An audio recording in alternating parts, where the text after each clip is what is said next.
तो जालोर में रतन देवासी जो कि रानीवाड़ा के विधायक थे, उन्होंने अपने परिवार की असुरक्षा की बात कहते हुए एक पोस्ट डाली और उसके बाद वहां की राजनीति में चर्चाएं करनी है। पहले हमने एक विश्लेषण किया था वीडियो में, जिसे आप ऊपर देख सकते हैं कि कौन वो पूर्व मंत्री है जिससे रतन देवासी, रतन देवासी के साथी रह चुके हैं। पहले रानीवाड़ा से ब्लॉक कांग्रेस के अध्यक्ष भी रहे हैं और यूथ कांग्रेस के जिलाध्यक्ष रहे हैं। परसराम ढाका आज हमारे साथ हैं। परसराम जी, क्या सोचते हो इस मामले को लेके? क्या है रतन देवासी जी का यह, क्यों असुरक्षित है? एक विधायक, एक चुना हुआ जनप्रतिनिधि अपने आप को, अपने परिवार को क्यों असुरक्षित मान रहा है? सर अब ये तो पिछले 5 साल से ज्यादा मेरे कनेक्शन में नहीं है। आपके संबंध नहीं जी? आप पिछले चुनाव में आपसे बात भी हुई थी तो आपने बिल्कुल। जी मैं भी टिकट मांग रहा था। अरे टिकट मांगने के बाद नेताजी को लगा कि भाई ये प्रतिद्वंदी तैयार हो रहा, तो थोड़ा वो उनसे मन मुटाव रहता है। बाकी पार्टी के मुद्दे पर हम एक हैं। नहीं, उनकी जो परिवार की असुरक्षित है उसको लेके आप क्या कहते हैं कि भाई? पर इसमें 21 तारीख के रात को 1:42 पर इनका ट्वीट आता है जी। और जब सुबह उठ के देखते हैं तो पूरी मार्केट में हलचल सी थी कि भाई रतन देवासी को धमकी दी गई। तो हमने भी उसी सिलसिले में देखा, जी। तो वाया मीडिया सूत्रों से हमने पता किया तो वहां से कुछ मिला नहीं। नेताजी कह रहे कि मैं बाहर हूँ, मैं आके बताऊंगा। तो उसमें एक लाइन लिखी हुई थी, 1 दिन बाद आके मैं खुलासा करूंगा। जी, तीसरा दिन है। आज उसको 3 दिन हो गए, अभी तक कोई खुलासा नहीं है। जी। तो अब उन्होंने स्पष्ट भी नहीं लिखा है कौन पूर्व मंत्री। अब मंत्रियों की लंबी लिस्ट है जालोर जिले से भी। अभी तो दो ही हैं, अर्जुन सिंह जी देवड़ा और सुखराम जी बिश्नोई। इन्होंने सर पूर्व मंत्री लिखा है। अब पूर्व में तो अभी दो ही है जालोर में, और तो कौन है जालोर में? मुझे तो कोई नहीं, नजर एक नहीं। हमारे रघुनाथ जी बिश्नोई के सुपुत्र नरेंद्र जी भी रहते हैं यहाँ, और बगराज जी के नहीं, जगदीश जी भी है। तो वो पूर्व मंत्री नहीं है ना दोनों? तो उनके बेटे हैं जगदीश जी और रघुराज जी। तो हाँ, मंत्री नहीं है। मंत्री मौजूद में ये दो ही है सर। ये दो ही हैं मौजूद में, जी और सुधा माता ट्रस्ट से कनेक्शन वाली बात भी है। जी। तो यह एक क्या बनाता है समीकरण? और कल इसमें भी मैं राय चाहूंगा, देवजी पटेल का उनके समर्थन में लेटर आया है पूर्व सांसद का कि रतन देवासी को सुरक्षा दी जानी चाहिए। सर अब तो देव जी, पता नहीं देव जी क्या विचारधारा है, कैसे। हम तो देव जी के साथ कभी नहीं रहे, पर पता नहीं वो चाहते होंगे कि भाई हमारी सरकार है, मेरी जिम्मेदारी है। और दोनों एक ही दिन में जन्मे हुए हैं, 25 सितंबर को। अच्छा, आज तो, 25 सितंबर है, कल तो है। कहीं कहीं न कहीं दोनों में समानता है। जी जी।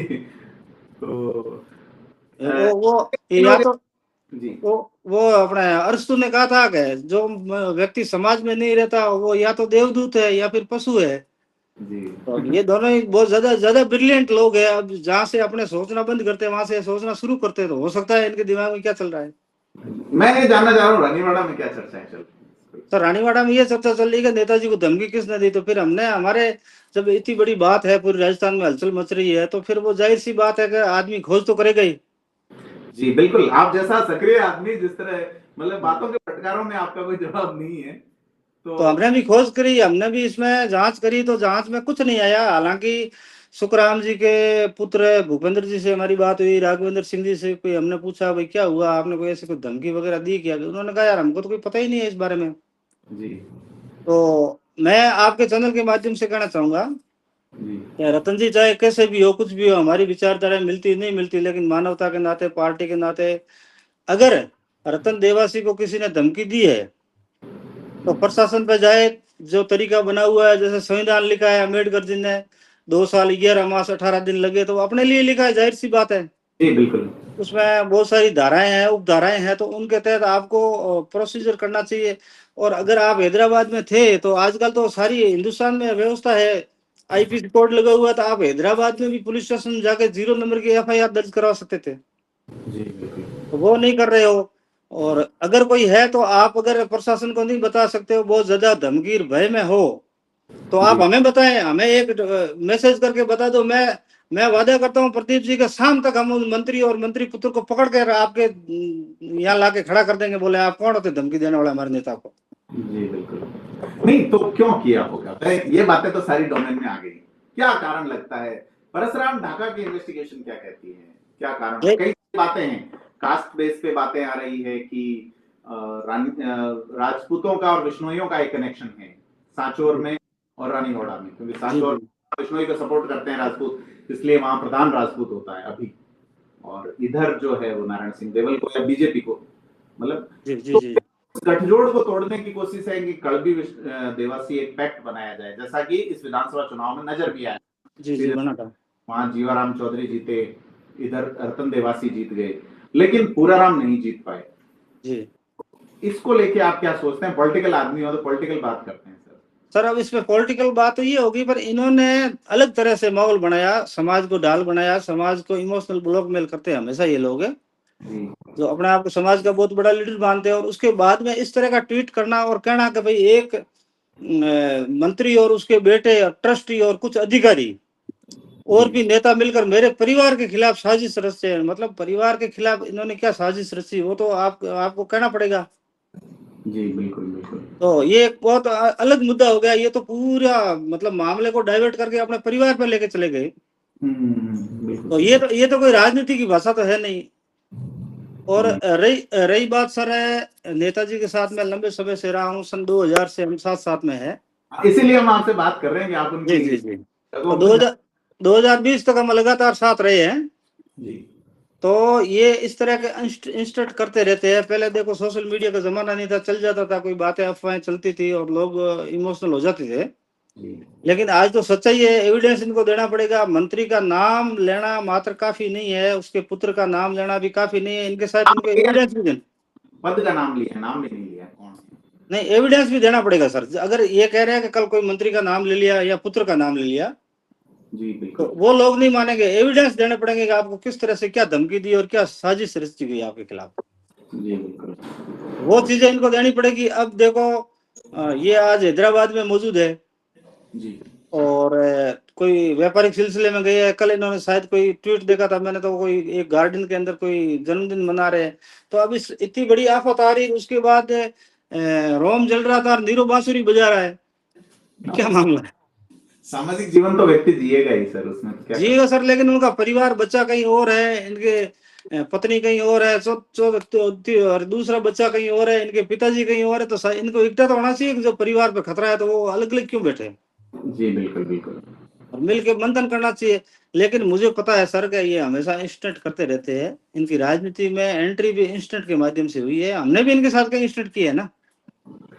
किस टाइप के इंस्टेंट किए हैं आप? हमने किए, मैंने कुछ पॉइंट नोट किए, हालांकि भूल जाता हूँ मैं। 2003 की बात है, चुनाव के अंदर हमारे ये चेकला जो जसवंतपुरा के पास है, वहाँ एक फार्म हाउस है, पूर्ण सिंह जी ठाकुर थे उसमें। जी जी बिल्कुल। तो उनके फार्म हाउस पे दोनों पार्टी मिले, तो फिर इन्होंने हमसे रत्नाराम जी की धोतियां खिंचवाई, प्रेमाराम जी को धक्का दिया, मारपीट हुई और वहां पर थे।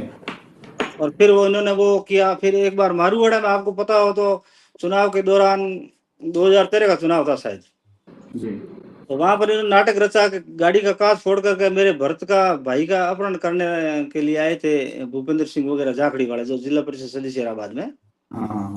तो वहाँ नाटक किया और वहाँ काफी मतलब 4 गांव। तो आप साथ थे? उस समय हम साथ ही थे सर, 2020 तक लगातार साथ थे। जी जी बिल्कुल।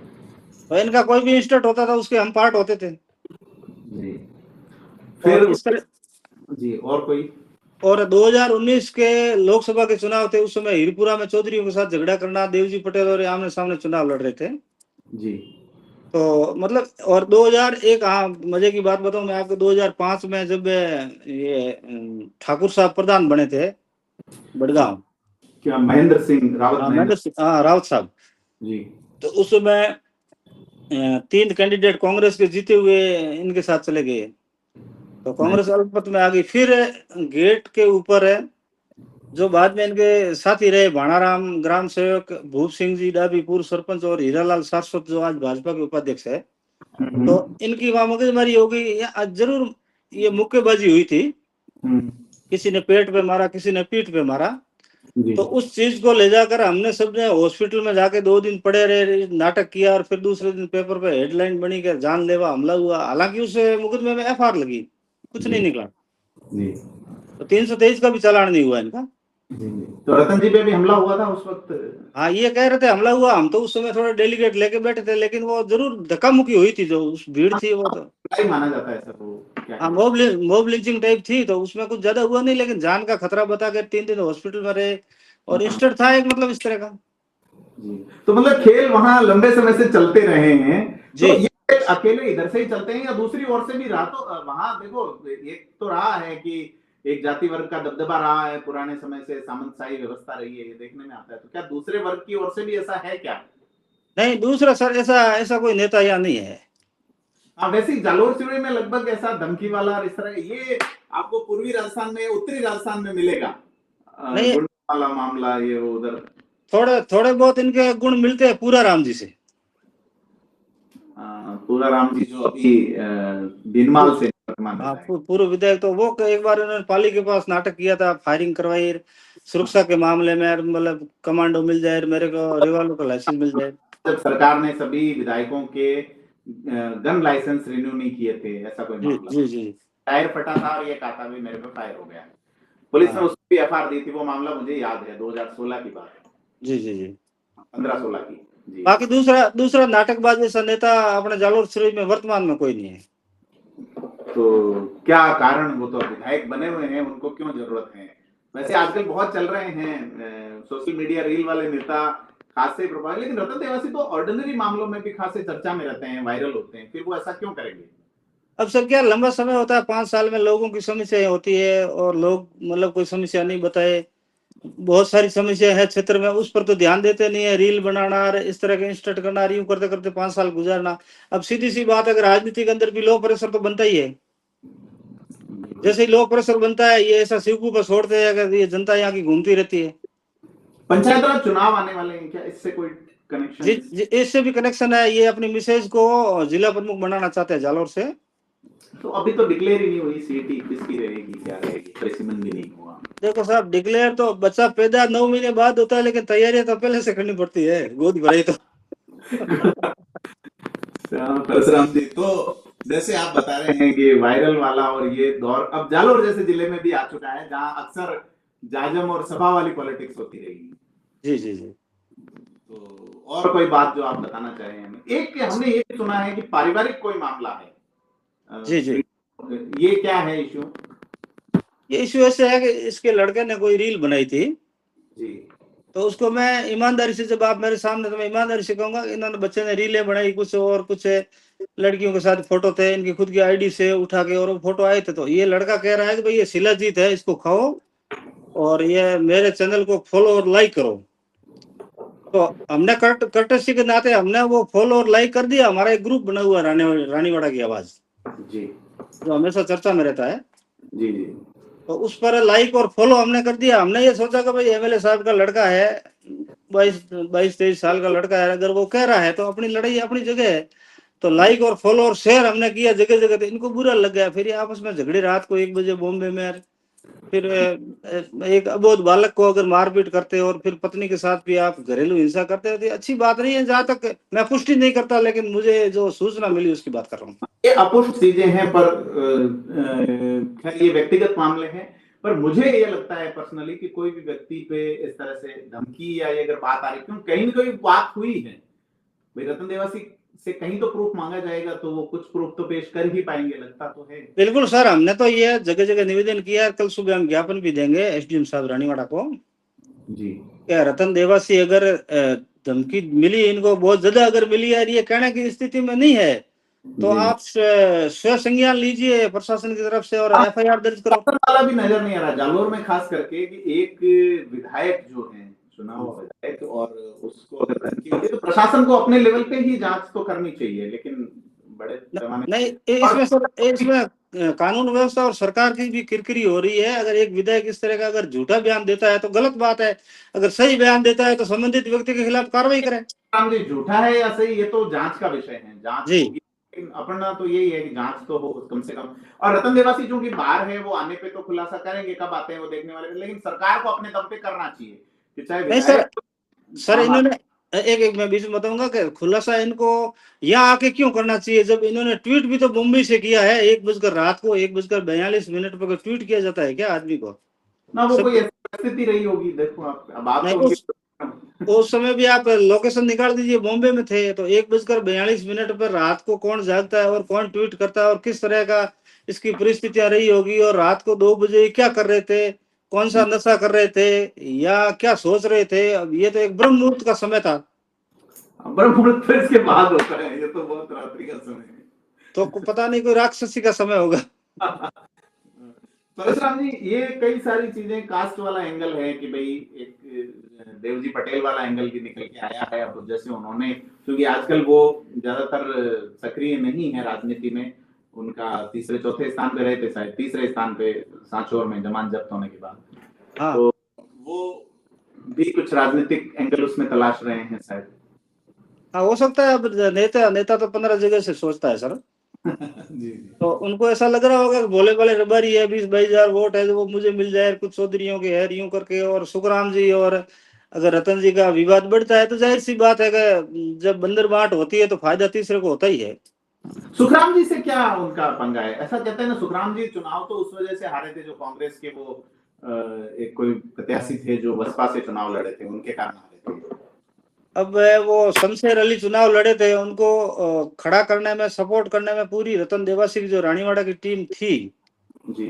बी टीम, हम्म। वो सारी वहां लगी हुई थी और सुखराम जी के खिलाफ साजिश कर रहे थे। तो चलो, सुखराम जी तो एक, मैं ज्यादा तारीफ तो नहीं करूंगा, पर संत व्यक्ति है। वो किसी को धमकी क्या, वो किसी को गाली गलौज भी नहीं कर सकते मेरे हिसाब से। तो अच्छा, तो ये कुल मिला के मामला इधर आके ठहरता है फिर अर्जुन सिंह देवड़ा में। सर अब मेरी डिमांड तो यही है, मेरी तरफ से, जब आप पूछ रहे हो तो इनको वो नाम तो बताने ही पड़ेंगे। इन्होंने 4 तरह के नाम लिए हैं। एक पूर्व मंत्री और उसके पुत्र, जी। और सुंदा माता ट्रस्ट, जो बहुत पवित्र स्थान है हमारे एरिया का। मतलब बहुत यहाँ, अब आप नवरात्रि के समय में यहाँ आप नहीं मानते, आप रोज के साथ लाखों लोग दर्शन करने आते 9 दिन। जी बिल्कुल। और ऐसी परिस्थिति में अगर ऐसे पवित्र स्थान को टारगेट किया जाता है, तो वहाँ सुंदर माता ट्रस्ट के अध्यक्ष नारायण सिंह जी के बड़े भाई ईश्वर सिंह जी, हाँ, तो कहीं ना कहीं बात घूम के इन पे भी आ रही है। नारायण सिंह देवल पे भी आ रही है। हाँ, और ये भी लिखते हैं कि कुछ आला अधिकारी, मतलब ये लोकशाही के कुछ अधिकारी भी मिले हुए हैं इनसे। वो पता नहीं अब कौन है। मेरा हिसाब से तो जसवंतपुरा एसडीएम को टारगेट कर रहे होंगे, जो इन्होंने अतिक्रमण तोड़ने के लिए नोटिस निकाल रखे। अतिक्रमण क्या का था? अतिक्रमण इन्होंने कुछ बेनामी संपत्तियां ले रखी है, अच्छा। और उस पर कुछ तो कागज है और कुछ अवैध तरीके से। तो वो हार्ड ऑनेस्ट कोई एसडीएम है, पता नहीं, तहसीलदार कोई आ गई है, वहाँ एक मैडम है। अच्छा। तो उन्होंने नोटिस निकाले, कुछ इनकी प्रॉपर्टियों में वो कुछ तोड़ा तोड़ी करी है, तो वो इन्होंने धरना भी दिया उस चीज को लेकर। तो वो भी एक इश्यू है। तो अधिकारी मेरे हिसाब से बाकी तो कोई अपने संज्ञान में नहीं आया, लेकिन वो एक तहसीलदार है, कोई महिला, जी। तो उसका नाम ले रहे होंगे। और वो उनके साथ भी अगर ये धमकी से जोड़ रहे हैं, तो मतलब अधिकारियों ने कैसे धमकी दी, क्या किया था, वो भी एविडेंस इनको देना पड़ेगा अब तो। हाँ, ये बात तो है। जी। तो और कांग्रेस में भी इन्होंने जैसे वो लिंक किया है ट्वीट को, तो अशोक गहलोत से नहीं किया, तो क्या कोई बन नहीं रही है क्या बात? अब ये चीज समझ में नहीं रही। अशोक गहलोत जी पूर्व मुख्यमंत्री रहे हैं, और पूर्व मंत्री अगर कांग्रेस के मान लेते हैं, चलो, तो पूर्व मंत्री तो सुखराम जी है, बाकी तो कोई नहीं। अर्जुन सिंह जी तो बहुत पहले थे। और कांग्रेस को टेक करना मतलब तो ये निशाना तो इनका कांग्रेस के पूर्व मंत्री पे ही है। जी जी बिल्कुल। तो अशोक गहलोत जी के मुख्यमंत्रित्व काल में ये मंत्री थे सुखराम जी, तो सबसे पहले टैग उनको ही करना चाहिए था। खैर वो लेट नाइट हुआ तो हो सकता है वो नहीं पाए होंगे टैग, तो हाँ, ये शायद सर्च नहीं, उनका अशोक गहलोत का वो ट्वीट सर्च नहीं हुआ होगा आईडी। चलो, तो ये है, मतलब कुल मिला के मेरा ये है कि अब बात सत्य है या गलत, ये तो जांच से ही पता चल सकेगा। बहुत सारी चीजें रतन देवासी के जालोर लौटने पे या उस मामले को किस तरह से खुलासा करते हैं, क्या एविडेंसेस देते हैं, उस पर डिपेंड करेगा। लेकिन इससे पहले अगर वो मानसिक दबाव में आते हैं किसी की भी धमकी से, तो निश्चित तौर पे उनको सुरक्षा मिलनी चाहिए। चुना हुआ जनप्रतिनिधि लोकतंत्र में एक अहम स्थान रखते हैं, वो लाखों लोगों का प्रतिनिधित्व करते हैं। और ये बात तो तय है कि रतन देवासी एक तेज तर्रार नेता हैं, अच्छी विधायी समझ रखते हैं, अपने क्षेत्र में पकड़ रखते हैं, और उनके खूब दुश्मन भी है निश्चित तौर पे। उनके कई साथी भी अलग हुए हैं, जैसे आप हो रखे हैं परशुराम जी। नहीं सर, हम तो राजनीतिक दुश्मन है। इनके कोई परिवार या इनको कोई हिंसा पहुंचाने वाली दुश्मनी हमारे पास नहीं है सर। जी, यहाँ जालोर में वैसा ऐसा नजर भी नहीं आया, पहले भी नजर नहीं आया। नहीं, अगर इस तरह के नाटक करके अगर ये सुरक्षा लेना चाहते हैं, तो सुरक्षा तो कई मामलों में जांच होगी, उसके बाद मिलेगी। ऐसे कैसे मिल जाएगी? मैं कह दूं कल मेरे को बहुत बड़ा खतरा है, तो यहाँ थोड़ी मेरे घर के आगे चौकी लग जाएगी। हाँ, ये बात तो आपने मांगी भी थी ना, आपको कहा था कितना 1 करोड़ की, वो क्या डायलॉग था आपका? हाँ सर, सर मांगी थी मैंने। वो सागर राणा एसपी थे उस समय सांचौर के। जी। उस समय सांचौर जिला हुआ करता था, तो मैं गया था। तो फिर उन्होंने जांच करके मुझे बुलाया, और मुझे बुला के कहा कि आपको कोई खतरा नहीं है। जी। और अगर आपको कोई भी कुछ होता है तो उसकी तमाम जिम्मेदारी मेरी है, ये राणा साहब ने मुझे कहा था। जी बिल्कुल बिल्कुल, आपने कहा 1 करोड़ रुपए की जान जाएगी, ऐसा कुछ था। हाँ, वो 5 करोड़ रुपए सुपारी वाली कोई हमारे पे एक आरोप लगाया था। नेताजी ने पहले एक हमारे पे आरोप भी लगाया था और अहमदाबाद में एक FIR दर्ज भी कराई थी हमारे लोगों के खिलाफ। क्या था मामला? 5 करोड़ की सुपारी दी है और शूटर आए हैं और उन शूटरों ने मुझे मारने के लिए दी, तो उसका भी कोई एविडेंस नहीं है, कोई बात नहीं। फिर वो पुलिस वाला ने पूछा भाई क्या एविडेंस है बताओ कुछ, तो कुछ बता नहीं पाए। फिर उसमें FIR लगी, तो वो भी नाटक था और हमारी मानहानि हुई उसमें बहुत सारी। पर लेकिन अब हम तो कुछ कर नहीं पाते, क्या करें बताओ। जी तो परशुराम जी आप जुड़े, बहुत धन्यवाद। इस मामले में निश्चित तौर पे जी जांच जी जी सर, एक आपके मार्फत में कहना चाहता हूँ, इस बार नेताजी को नाम बताना ही पड़ेगा विद एविडेंस। अगर नहीं बता पाते तो फिर नेताजी के खिलाफ FIR होनी चाहिए, ये मेरी प्रशासन से मांग है। ठीक है, ये आपकी मांग है। दर्शक इस मांग पे और तमाम बिंदुओं पे क्या कहते हैं, कमेंट में अपनी राय दें, वीडियो को लाइक शेयर करें। थिंक 360 से जुड़े रहें और भी इसी तरह के मामले आपके सामने लाते रहेंगे। बहुत बहुत धन्यवाद Parshuram ji. Thank you sir.